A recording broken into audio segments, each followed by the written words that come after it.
Selamat siang semuanya, anak-anak kelas 12 BKP. Pada siang hari ini kita lanjut ke materi selanjutnya, yaitu tentang pelaksanaan dan pengawasan proyek. Kita bahas sekarang pada siang hari ini, yaitu mengenai masalah tugas dan tanggung jawab.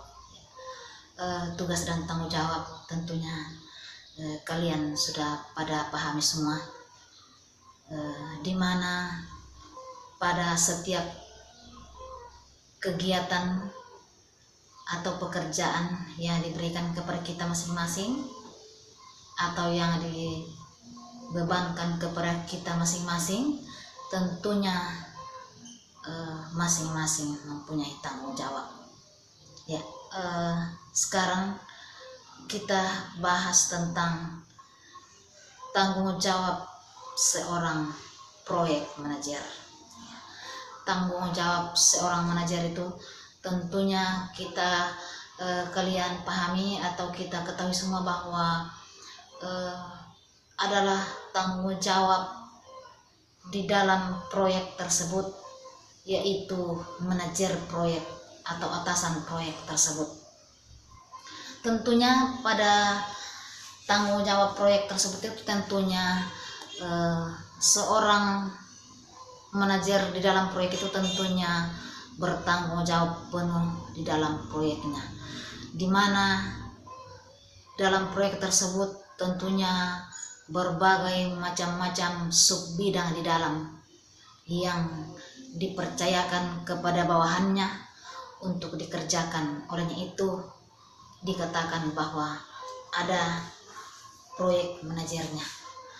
Sehingga sebagai proyek manajer tentunya sebagai pimpinan proyek tugasnya adalah melakukan koordinasi atau melakukan kegiatan dan motivasi staf proyek serta mengarahkan seluruh kegiatan proyek agar sesuai dengan tujuan dan sasaran yang ditetapkan.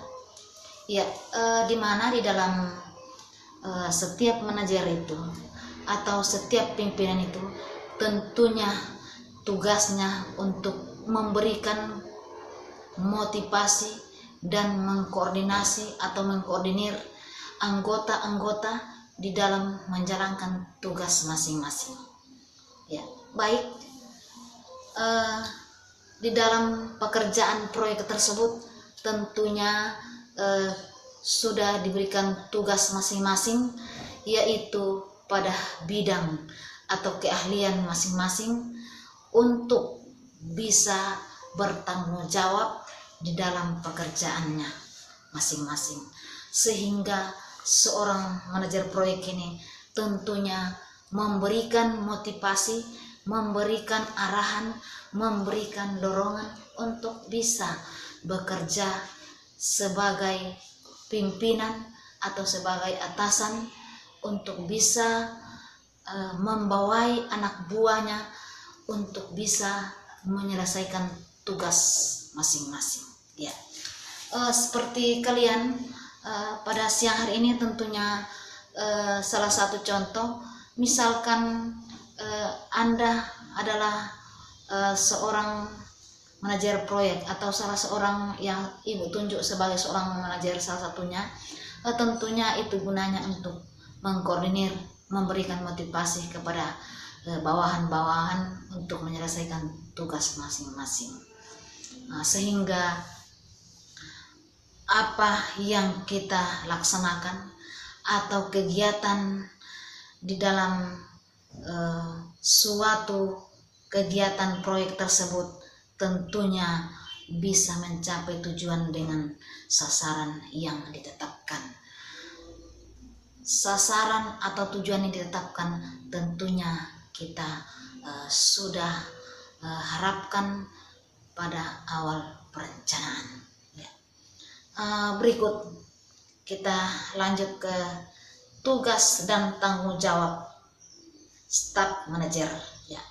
Tadi pertama itu proyek manajer tanggung jawabnya. Sekarang staf manajer ya. Staf manajer tentunya harus juga kita ketahui semua bahwa masing-masing sudah diberikan tugas, sehingga di dalam tugas tersebut tentunya staf manajer ini tentunya wakil dari proyek manajer, atau biasa diistilahkan bahasa sehari-harinya itu sekretaris manajer proyek, yaitu bertugas memimpin staf-staf bawahannya dalam operasional proyek, baik secara teknis maupun administratif atau administrasi ya. Seorang staf ini tentunya ada dikatakan staf tata usaha ya, sepertinya pada SMK BK ini, yaitu tentunya kita mempunyai staf manajer. Staf manajer itu adalah termasuk KTU pada bagian kantor di sekolah kita ini, di Sekolah Balai Keselamatan Palu, yaitu bertugas untuk membawai, yaitu dalam operasional proyeknya, baik secara teknis maupun administrasi. Jadi dia semua yang tahu dalam memimpin staf-staf bawahannya ya. Salah satu contoh misalkan di sekolah kita ini, yaitu Ibu Deliana untuk sebagai seorang staf manajer di Sekolah Balai Keselamatan tentunya membawai bawahannya, yaitu berapa orang, termasuk Ibu Grace ya. Tentunya itu harus dibawahi anak buah untuk bisa, atau bawahan untuk bisa bekerja sama ya. Begitu juga kami pada staf Dewan Guru, tentunya ada kami punya manajer, yaitu manajer staf di dalam sekolah BK ini. Tentunya kita masing-masing mempunyai staf manajer. Staf manajer itu artinya memimpin bawahan-bawahan yang bisa bekerja sama antara satu dengan yang lain. Berikut kita lanjut nomor 3. Staf engineer bertugas berdasarkan kemampuan spesifiknya dalam mengelola paket-paket pekerjaan dalam WBS seperti struktur, arsitektur, dan mekanikal dan elektrikal ya.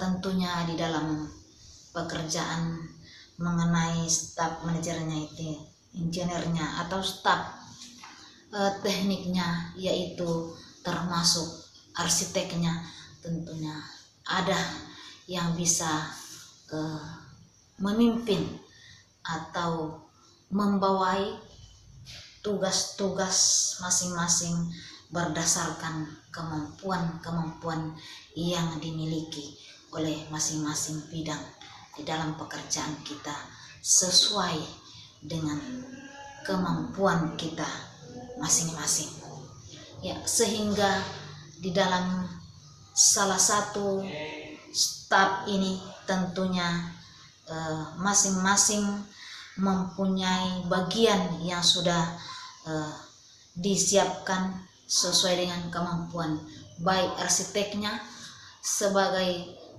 juru gambar atau juru perencanaan dalam menggambar, baik di bagian gedungnya maupun di bagian jembatan maupun di bagian jalan raya, dan semua yang menyangkut masalah gambar untuk bisa menyelesaikan pekerjaannya sebagai arsitekturnya ya. Kemudian mengenai masalah perencanaan perhitungan ya, tentunya sudah dipersiapkan semua oleh staf-stafnya tersebut untuk bisa juga menghitung semua anggaran-anggaran pada bagian pekerjaan yang sudah digambar oleh bagian arsitek tersebut.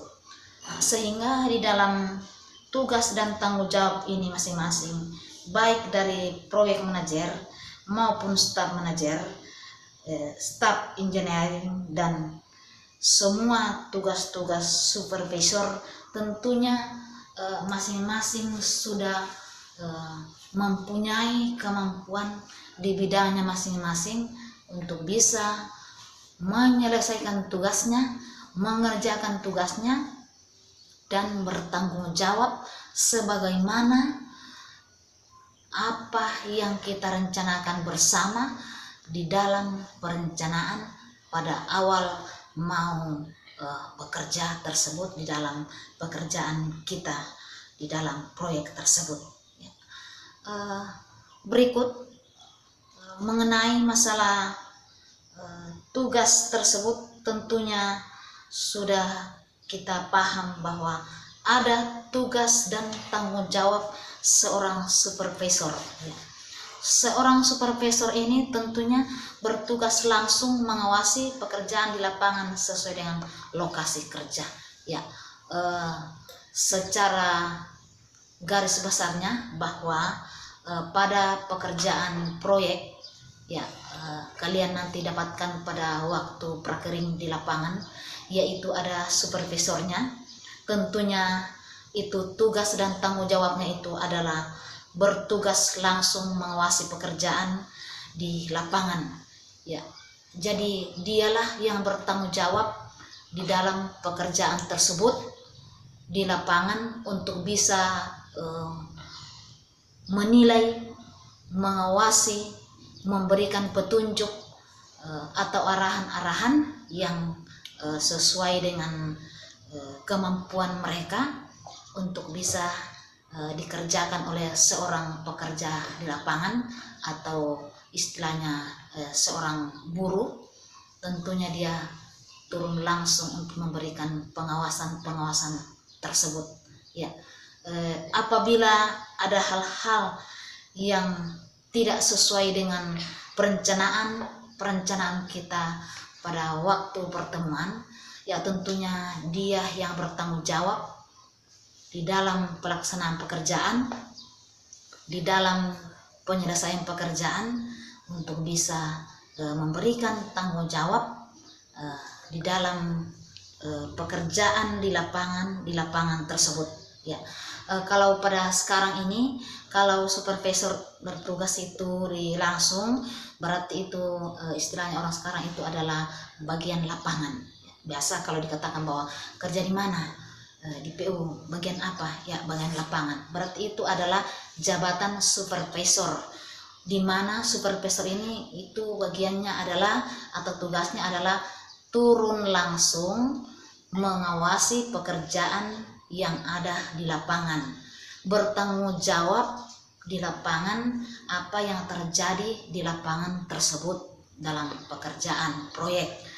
Kemudian supervisor juga ini tentunya mengawasi pekerjaan langsung di lapangan, apakah pekerjaan jalan raya, atau pekerjaan irigasi, atau pekerjaan bangunan, baik rumah dan sekolah dan lain-lain sebagainya. Yang jelas adalah tugas supervisor itu adalah bagian lapangan yang turun langsung untuk melihat langsung keadaan di lapangan, untuk membuktikan suatu bukti nyata di lapangan bahwa pekerjaan sudah sekian persen pada pekerjaan tersebut, ada laporannya pada atasan mereka juga, atau atas laporan tersebut disampaikan ke proyek manajer, atau manajer proyeknya harus memberikan pertanyaan-pertanyaan pada waktu supervisor tersebut pulang dari lapangan, bahwa pekerjaan sudah sekian persen, atau itu berupa laporan supervisor pada atasan masing-masing. Oleh sebab itu diketahui bahwa laporan tersebut pada bagian proyek itu memang sangat penting untuk kita laporkan pada masing-masing bidang pekerjaan. Apakah pekerjaan sudah selesai atau belum atau pertengahan, itu tentunya sudah kita paham semua, yaitu mengenai laporan yang sudah selesai tentunya ada laporan tertulis baik laporan lisan. Ya, demikianlah pada siang hari ini materi kita. Untuk besok harinya kita tetap lanjut ke materi tersebut, yaitu mengenai pelaksanaan dan penguasaan proyek tersebut. Kita lanjut pada siang esoknya. Sekian dan terima kasih. Tuhan Yesus selalu beserta kita. Haleluya.